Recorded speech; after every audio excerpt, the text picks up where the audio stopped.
Hello दोस्तों, welcome back to my channel. आज की कहानी माइक नाम के एक मासूम से आदमी से शुरू होती है। माइक ऑफिस में काम करता था और वह हिसाब किताब का बहुत माहिर था, जिससे उसका बॉस डेविड उसके काम से हमेशा ही खुश रहता था। अब डेविड उसके पास आकर बैठ जाता है और माइक उसे कहता है, ऑफिस का जो भी सालाना हिसाब किताब था वह मैंने लगभग पूरा कर लिया है। जो थोड़ा बहुत बचा है वह मैं छुट्टियों में पूरा कर लूँगा। वैसे आज रात मेरे घर क्रिसमस की पार्टी है। मैंने ऑफिस के सभी लोगों को बुलाया है और मैं चाहता हूँ कि आप भी मेरी पार्टी में आए। उसकी बातें सुनकर डेविड कहता है कि मैं आने की जरूर कोशिश करूँगा। कुछ देर बाद माइक ने अपने घर को पूरा सजा रखा था, मगर उसके ऑफिस से कोई नहीं आता। अचानक डोरबेल की आवाज़ सुनकर माइक दरवाज़ा खोलता है, जहाँ उसके सामने सिंडी खड़ी थी। वह भी उसी ऑफिस में काम करती थी जहाँ माइक काम करता था। पूरे ऑफिस में से सिर्फ सिंडी ही उसकी पार्टी में आई थी। बातों बातों में माइक बताता है कि मैं इस घर में अकेला रहता हूँ और क्रिसमस की छुट्टियाँ भी यहीं मनाता हूँ। सिंडी कहती है, मैं अपनी छुट्टियाँ अपने परिवार के साथ मनाती हूँ और मैं कल अपने घर जा रही हूँ। अगर तुम चाहो तो इस साल की छुट्टियाँ तुम मेरे परिवार के साथ मना सकती हो। लेकिन माइक कहता है कि मुझे ऑफिस का काम पूरा करना है। इस पर सिंडी कहती है कि तुम यह काम मेरे घर पर भी कर सकते हो। उसकी बात सुनकर माइक फैसला करता है कि वह ऑफिस की फाइल अपने साथ ले जाएगा और इस साल की छुट्टियां वह सिंडी के घर ही बिताएगा। अगली सुबह माइक सिंडी का इंतजार कर रहा था। थोड़ी देर बाद सिंडी आ जाती है और माइक उसके साथ चला जाता है। सिंडी का घर दूसरे शहर में था और वह काम के कारण अपने घर से दूर रहती थी। कुछ ही देर बाद सिंडी गाड़ी रोकती है। उसका शानदार घर देखकर माइक बहुत हैरान हो जाता है। घर में आते ही सिंडी सबसे पहले अपने पिता पॉप से मिलती है और फिर अपने बड़ी भाई बेन से मिलती है, जो उसे बहुत प्यार करता था। सिंडी के घर में पीटर नाम का एक लड़का भी था जो उसके पड़ोस में रहता था। इसके बाद सिंडी सभी से माइक को मिलवाती है।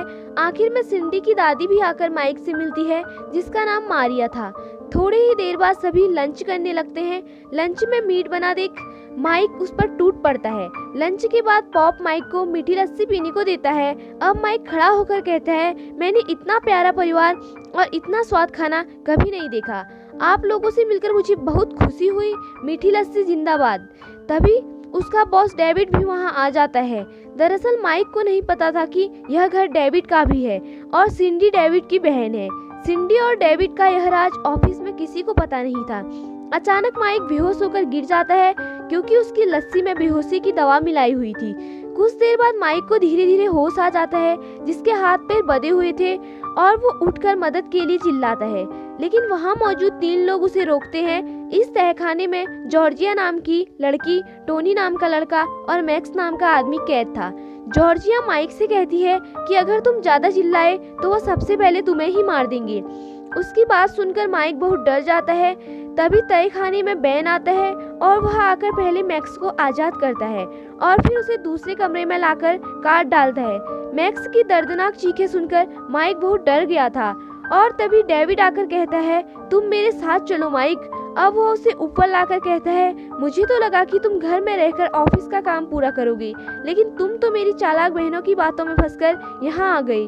वह जानबूझकर तुम्हारे घर आई थी और मैं अब कुछ नहीं कर सकता। इसके बाद वो उसके गले में लाइट डालता है और फिर कहता है, अगर तुमने कल तक ऑफिस का काम पूरा नहीं किया तो मैं तुम्हें तड़पा तड़पा कर मार दूंगा। अब वो माइक को बिजली के झटके देता है, जिससे माइक उसकी बात मान जाता है। इसके बाद डेविड पॉप के पास बैठकर टीवी देखने लग जाता है और तभी मारिया उसके पास आकर कहती है, आज हमें पड़ोस में जाना है। उन लोगों ने हमें चाय पर बुलाया है। उसकी बात सुनकर सभी जल्दी जल्दी पड़ोस में जाने के लिए तैयार होते हैं। कुछ देर बाद डेविड के जाने से पहले माइक को तहखाने में डाल दिया था।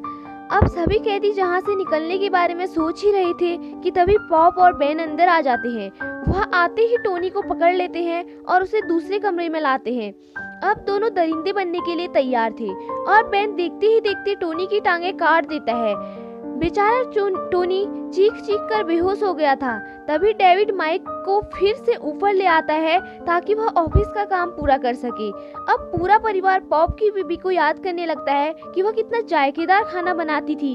इस दौरान पीटर सिंडी के खाने का मजाक उड़ाता है और वह गुस्से में आकर उसे ही मार देती है। सिंडी दिखने में जितनी खूबसूरत थी, उसका गुस्सा उतना ही खतरनाक था। इसी बीच उनके घर में डैन्सी नाम की एक लड़की आती है जो बेन की दोस्त थी। और वह जल्द ही पुलिस में ज्वाइन करने वाली थी और आजकल उसकी ट्रेनिंग चल रही थी। बेन उसे तहखाने में लाकर बताता है कि मैं कैसे काम करता हूँ। फिर वो माइक के कंधे को काटने लगता है और जॉर्जिया अपने दांतों से बेन की टांग पर काटती है। यह सब देखकर डैन्सी को बहुत गुस्सा आता है और वह जॉर्जिया को बहुत मारती है। पूरे घर में सभी एक से बढ़कर एक थे जिनके अंदर हैवानियत कूट कूट कर भरी हुई थी। अब बेन और डेविड टोनी की जगह पीटर को रखते हैं। टोनी को अभी भी जिंदा देखकर डेविड हैरान था और तभी बेन टोनी के हाथ बांध देता है। अब डेविड, पॉप और बेन तीनों मिलकर पीटर की लाश को काटने लग जाते हैं। दूसरी तरफ सिंडी डैन्सी को बता रही थी कि बेन को खाने में क्या क्या अच्छा लगता है। तभी वहाँ पॉप आ जाता है और वो सिंडी के खाने की तारीफ करता है। डेविड ऊपर आकर पूछता है, क्या खाना तैयार है सिंडी? मुझे बहुत भूख लग रही है। सिंडी कहती है, मेरी कैनिबल फैमिली के लिए खाना बिल्कुल तैयार है। जी हाँ दोस्तों, पॉप और उसका पूरा परिवार कैनिबल था और आज उनके साथ खाना खाकर डैन्सी भी कैनिबल बन गई थी।